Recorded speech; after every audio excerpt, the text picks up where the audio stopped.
Hello guys, so for today's video, papasok tayo sa candy heaven. So, hindi ko din alam kung ano to nung first kaming pumunta, pero may clue na ako na candies, napakarami. Grabe. Parang isang room na puro bucket ng mga different kinds of candies.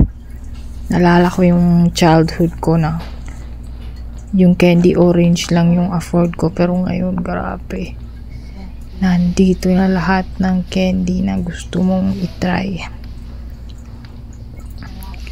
Andyan yung mga cotton candy na nakalagay sa plastic box, yung mga classic na candies, iba-ibang flavors, may chocolate, may mga sour candies, pop candies, yung merong mga para siyang maliliit na mga bananas, tablets, lollipops, dami. Bawat bucket puro candy at saka by pack. Kasi pag bibili ka, kukuha ka ng bucket and then ipapasok mo yun sa loob niyan. Yan. Sa side na to, yung para siyang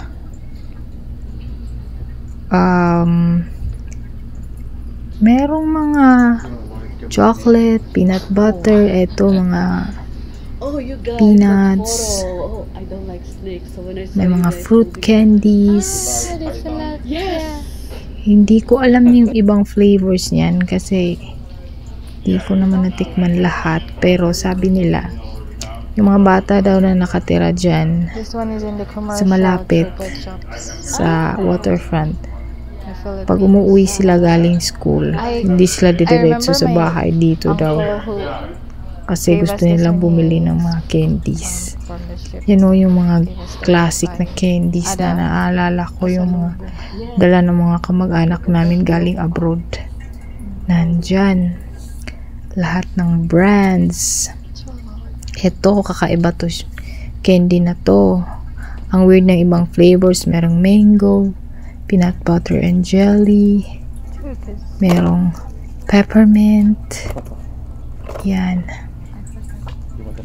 Meron ding buttered popcorn, kakaiba, mango, yan. Tapos merong banana flavor. Ang fancy ng pagkakapak ng candy. Ito may pineapple, chocolate caramel mocha, golden pear. Ito naman yung lollipop siya na merong insect, yung mga exotics na candy sa loob. Pero edible naman daw, sabi nila. Mga bubble gums meron din. Yung mga candies na flavors ng taco. Tapos hindi ko kinuha yung jawbreaker, pero malamang matigas yan kasi. Ito din yung crickets. Curious din ako. Tas yan yung mga iba-ibang colors and types. Ganda. Pag may bata talagang makakapasok dito, saya. Nandyan lahat. Ito matitigas. Hangon siya sa sa tire. Sa gulong. Tire candy. Ito naman, candy corn. Mga maliliit, yung cute, para siyang pellets. Yun.